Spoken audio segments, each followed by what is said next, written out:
Big Blue Blitz with your host, Joe Mauceri. The more things change, the more they stay the same. It feels like deja vu all over again.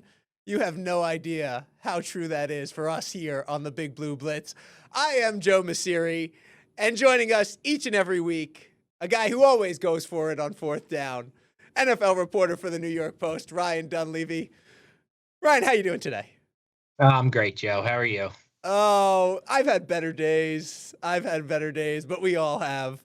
But you know what? I still think I'm doing better than the New York Giants got to be doing a day after they lose Mike Kafka's debut, despite going for it and showing a different form of aggression, as they look like they might pull off the upset for a second against the Green Bay Packers. What did you think of Kafka in his debut and the decisions to go for it time and time again? A couple things jump out to me, Joe. I think, first of all, the aggressiveness on fourth down, I thought was impressive. He said they would want to be aggressive. He backed it up. I do wonder how much of that had to do with the weather conditions as guys were kicking missed PATs and knuckleball punts in the crazy Meadowlands winds. So that, I think, makes coaches a little bit more aggressive on fourth down to begin with. And then I think the other thing that popped out, and listening to players talking about how calm he was on the sidelines, that he, kept his cool. He was relentlessly positive in the post-game press conference. I think those were some breaks from Brian Daboll, probably done on purpose. And I'm just not going to group this one in, Joe. I know it's technically their fourth quarter lost lead. I'm just not going to group in 20-19 with 8 minutes to go in with the collapses against the Cowboys, Bears, and Broncos. To me, that's apples and oranges. All right, so they didn't fall apart completely in this one. But after the game, we'll hear from Kafka on staying calm, but also being aggressive on the field. Here's what he had to say post-game following the loss. We want to be, regardless, we want to be aggressive. And that's to me, as a former player, being around a lot of good play callers, head coaches, like you want to have aggressive mentality on offense and defense, special teams. So that's really the messaging throughout, and continue to be aggressive, whether it's one-on-one situations, whether it's by play call or whether just by style of play. I want that to be a stamp of what our team's about. I love the effort our guys play with, love it, and we're going to continue to stress it. It's what we're about. It's, finishing longer than the guy with the football. That's what we're about, offensive, defensively, and special teams wise, and you saw that. We got to continue to make that a staple of us and the consistency throughout the work week and practice. All right, so he's aggressive out there, but the Giants' season is effectively over. How easy is it for him to go out there and go for it in these situations, given where the Giants are at this season? It makes it easier. I mean, if he's an interim head coach on an auditioning for the head coach job, you're not going to get that by playing not to lose. You're not going to impress ownership or excite the fans or the GM by playing conservatively. So he's going to be a little bit aggressive. And I think when you're 2-9, that there's just nothing to lose. Like you're not like, oh, if this backfires, it could cost us a game in the playoff race or whatever. Like you're going for it. And I think that's kind of encapsulated by, he told us, if that last real drive they had where Winston threw the end zone interception, if the Giants scored there to get to 27-26, they weren't kicking the PAT. They were going for 2. And that's what teams that are able to roll the dice, and that's what an interim head coach on a losing team is. He's a dice roll. That's what he's able to do in that spot. So it makes it a lot easier than if he's the permanent head coach with a lot on the line. Is it more deflating when you don't get that? I mean, given where you're at this season, or are you optimistic? Do you look at it from the standpoint of, these guys are still fighting out there? No, I mean, they better be fighting. Like when not internally, not fighting internally out on the field. Yeah. No, I mean, I don't give a. I mean, I'm just somebody. Maybe it's my nature, Joe. I don't give a lot of praise to guys for effort. Like when they're making millions of dollars a year and there's only 17 games. I don't give a lot. I call out. I mean, Deonte Banks' effort again, not good. But like the bare minimum thing you can do is give effort. So I don't care that guys are still fighting. They still lost. They still lost the way they usually lost. The same guys were the same culprits. The same good players were the same good players. I would say, Kafka looked calmer. He sounded different, but the product was the product. It's not good All enough. right. Well, one of the players who maybe seemingly wasn't making an effort during the week, because we hear about great weeks of practices, probably wasn't for Abdul Carter, and he faced some discipline to start this game here as he sat out the first defensive possession for the Giants. What'd you hear about his situation, and do you think we'll see any more fallout from this? So it's interesting. He didn't say after the game why he was benched for the first 6 plays, the first defensive series. He said he made a mistake detrimental to the team. Kafka said it was a coach's decision. Wouldn't say more. Quickly found out it was disciplinary, and then a little more digging found out that he slept through walkthrough during the week. Dan Duggan was the first one to report that at the Athletic. We confirmed it at the Post. Then I found out a little bit more that he's been habitually late to a few team functions, which raises more of an eyebrow. It wasn't a one-off. That makes me, originally I'm thinking that's a good punishment, fits the crime. Then if it's a habit, then it's probably wasn't strong enough. But Mike Kafka is in his first week as an interim head coach. He can only lay down the law so much. So it's definitely something to keep an eye on, see how Carter reacts to it. He denied that he was sleeping through the meeting on Twitter. He said that he was in recovery, which begs the question, why didn't any of his teammates say, hey, Abdul, wake up, we got to go outside? Or why didn't if he was in recovery, why weren't the trainers like, hey, bro, practice is starting, get outside? That makes that all seem a little hard to believe, but I mean, that's the story he's sticking to, I guess.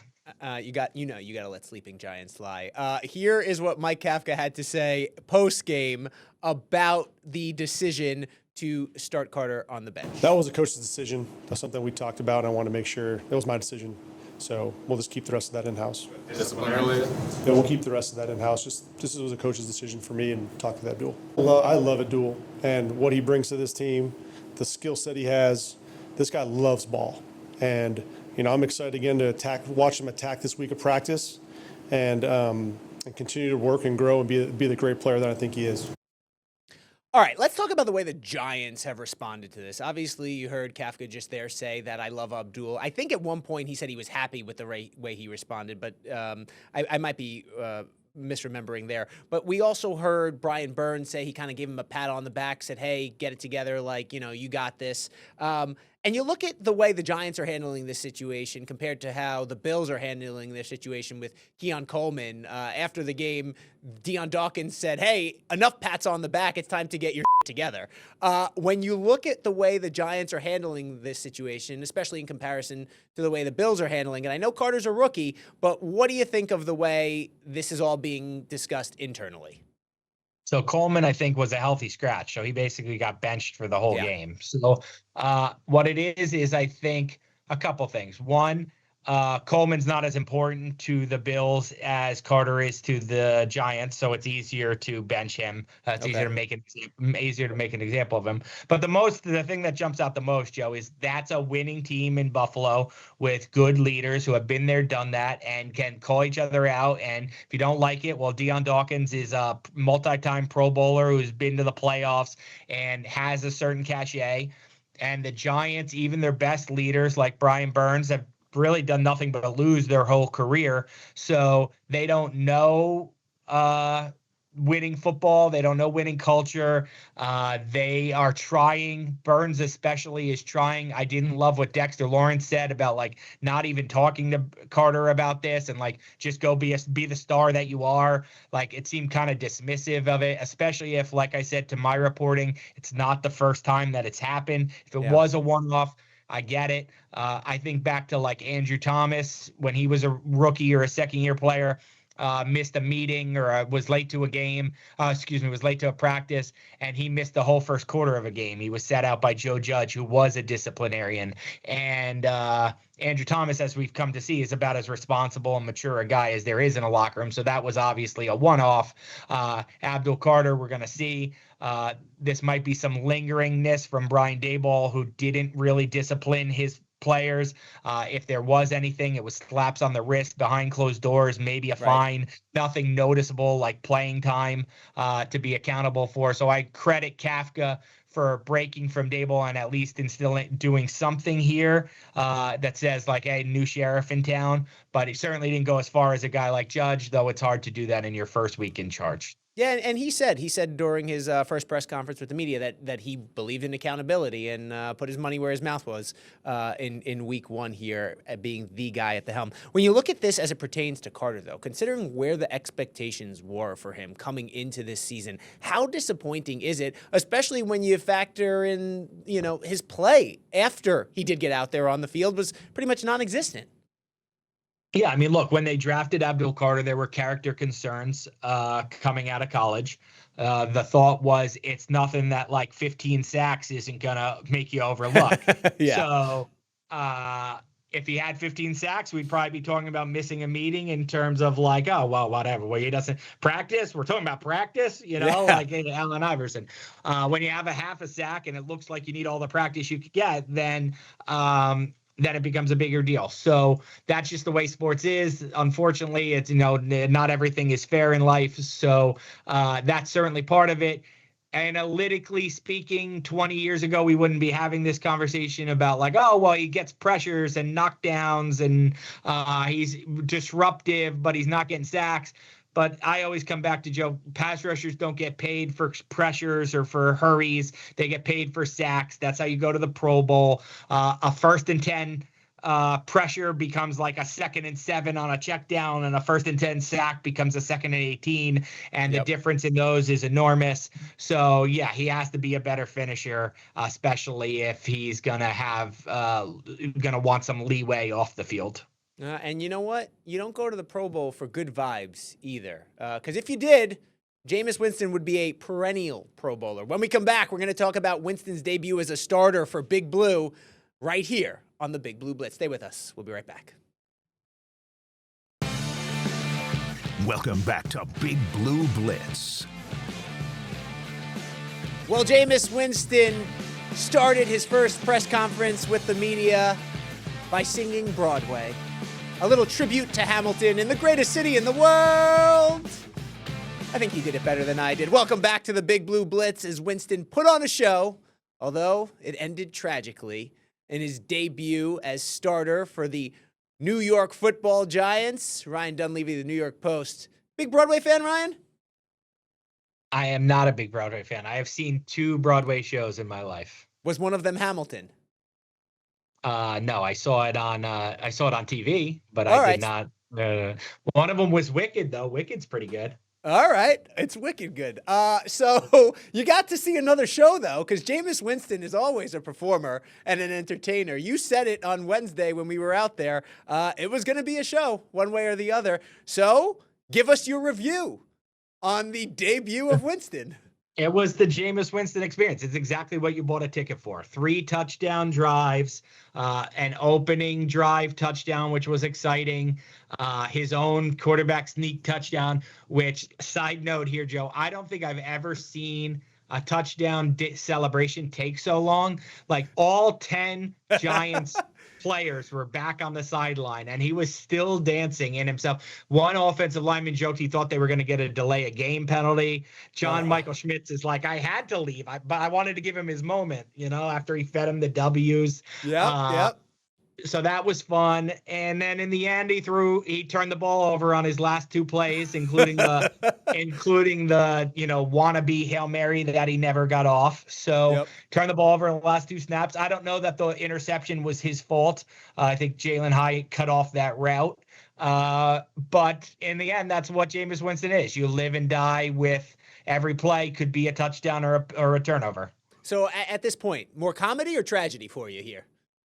I mean, the whole Giant season's a tragedy. So, and somehow we're only in like Act 4. So, I mean, let's get the main actor back on the stage. Enough understudies. Let's get dark. Let's get Dart back on the stage and make it worth watching again. All right, enough of the Broadway analogies here. I think we've beat that to a pulp here. So let's talk about that final throw. Well, it wasn't the final throw, but the interception that everybody was talking about after the game here. Because both Jameis Winston and Jalen Hyatt took responsibility for it. And I mean, that's what a veteran quarterback is going to do. That's what you want your quarterback to do in reality. Are you putting any of this on Winston for that throw in that situation, given the track record of Jalen Hyatt? Maybe some, maybe like 20, 25% of it, because one, he threw it to a guy he knows doesn't have a lot of experience. It's not his fault necessarily that Jalen Hyatt's out there, but you got to know your receiver in that situation. And you got to know that he's not going to be as familiar with what you're supposed to do on that play as Isaiah Hodgins is, or Wandale, or whoever else you have out there. Wait a minute. You said that Jalen Hyatt's going to be more familiar with the play than Isaiah Hodgins, who just got back to the team? Yeah, a flag route's a flag route, right? Okay. Like Isaiah Hodgins knows how to. He's been in the league. He's run plays. He knows this offense. I mean, he just got back here. He ran the offense for 3 years. It's not like it changed. He spent more time in this offense than Jameis Winston has. Okay. But isn't that a massive indictment on Jalen Hyatt? Yes. But so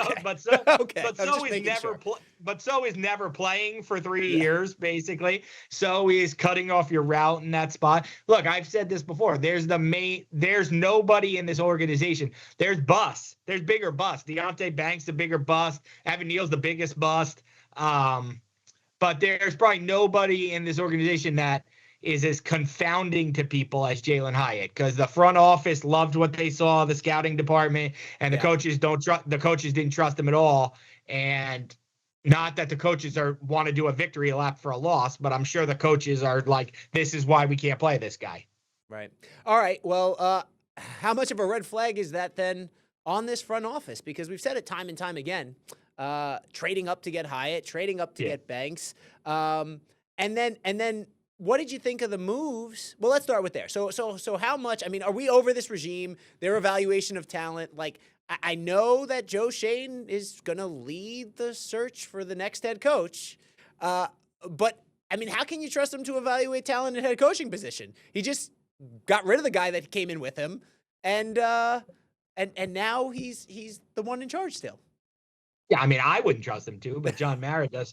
John Mara said, they have a nice young nucleus of talent. I mean, I guess Malik Neighbors is good. I mean, if he didn't screw up the number 6 pick, Jackson Dart looks promising. Although that seems to have been mostly Daboll. Abdul Carter, it doesn't look like the number 3 pick. I mean, people still have high expectations for him. He was the number 3 pick. Like, you're not supposed to get the number 3 pick wrong. I don't know what they've done really on days 2 and 3 to make you feel like they have a good nucleus. Like, Drew Phillips is supposed to be one of the highlights. He got benched yesterday. So Tyrone Tracy, is getting outplayed by Devin Singletary. So I don't know, to be honest. I don't know where you're supposed to feel confident in this regime. The free agent class is brutal. I don't know where you're supposed to feel confident in it other than they provide stability. And I guess that's what they're looking for. Oh, man, you are really digging deep there to try and find some sort of silver lining. All right, let's talk about Isaiah Hodgins, because I feel like when Malik Neighbors went down, we heard a lot of fans clamoring for him to be the guy.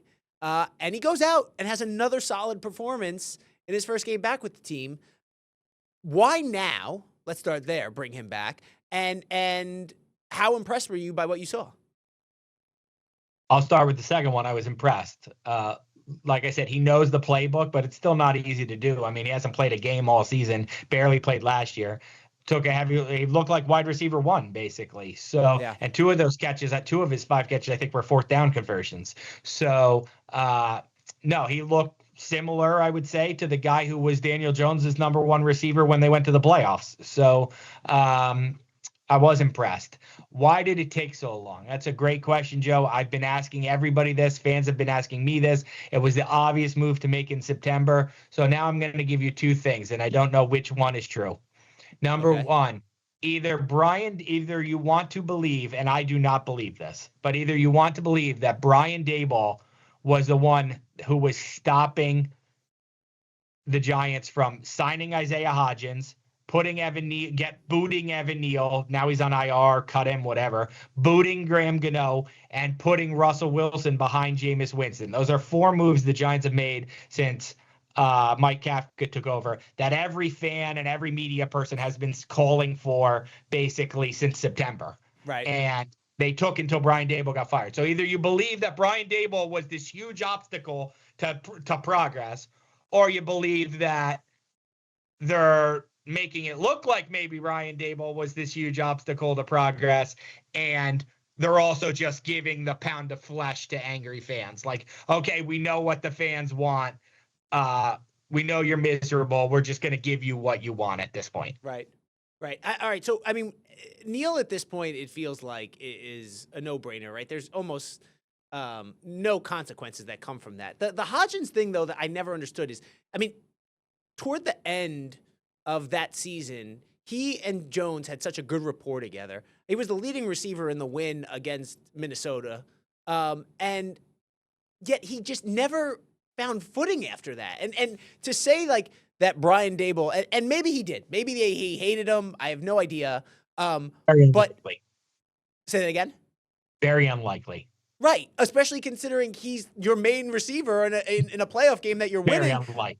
Right. So how is it? I just could never understand. Like he could never find any rhythm after that. And it just didn't make any sense to me. To then the fact that they would bring him back, like, does he want to be here? Like, is this just the fact that this NFL team is giving me a starting spot? Yeah, I mean, he was pretty sour on his opportunity here by the end of last year when he was on the practice squad. Right. But does he want to be here? Did you know the difference between a 53-man roster paycheck and a practice squad paycheck? It's huge. So yes, he wants to be here. He wants. Do you know that number off the top of your head? What is it? Is it like 70 to like 4 something? I mean, yeah, I don't know it off the top of my head, but I think a practice squad week is. I'm just guessing. I think a practice squad week is something like. I can't even really. A practice squad elevation might be like $40,000 or something like that, and an actual 1/17 of the minimum salary is going to be like $90,000 or something like that. It's it's a significant number, Joe. Yeah, I don't have it off the top of my head. But has there been a more peculiar unit than the wide receiver position for the Giants this season? Because I mean, like you look at again we're going back to little Jordan Humphrey, but he had that great game against the Eagles, and then basically gets banished to relative obscurity again. I mean, are we really talking about that money being the difference because he's out of elevations? And so we're going to keep him down the practice squad, and then another team signs him. He ends up going back to Denver, and yet now we go and you see them go and sign Isaiah Hodgins anyway. Like bring him back. Yes, that's really it's as confounding as it sounds. Like you're looking for it to make sense and it doesn't make sense. So like little Jordan Humphrey didn't do much. So like I understand why they didn't just promote him, because it's like, okay, we played you 3 games, you're out of elevation, so we got to elevate. Like he didn't do much. They gave him his 3 turns and he didn't do much. Ray McLeod got his 2 turns and they didn't do much. But like I don't understand why we had to go through those 5 turns before Isaiah Hodgins, who we knew could do the job in the first place. That never makes sense. And Hodgins' salary is $1.1 million. So whatever that is divided by 17 is what he got paid for yesterday's game to be on the active roster. So whatever whatever that is what sign he me made up right now. I'll take it. All right, really quickly before we go here, obviously Jackson Dart still in concussion protocol. If he clears concussion protocol, you playing him this week? Yes, if he clears concussion protocol, he's playing. Yes, as long as, I'm not rushing him back. I'm not running into the medical tent. I'm not screaming at the doctor. But if he is cleared and he can practice, then I'm playing him, and I'm working with him as diligently as I can to slide when he scrambles, and I'm calling significantly less designed quarterback runs. And your confidence level that he will heed that advice, which they're probably screaming at him. Yeah, I mean, look, you can never know. Daniel Jones was a veteran, and he never really heeded the advice. I mean, these guys are competitors, right? So you just hope they're smart at the end of the day. All right.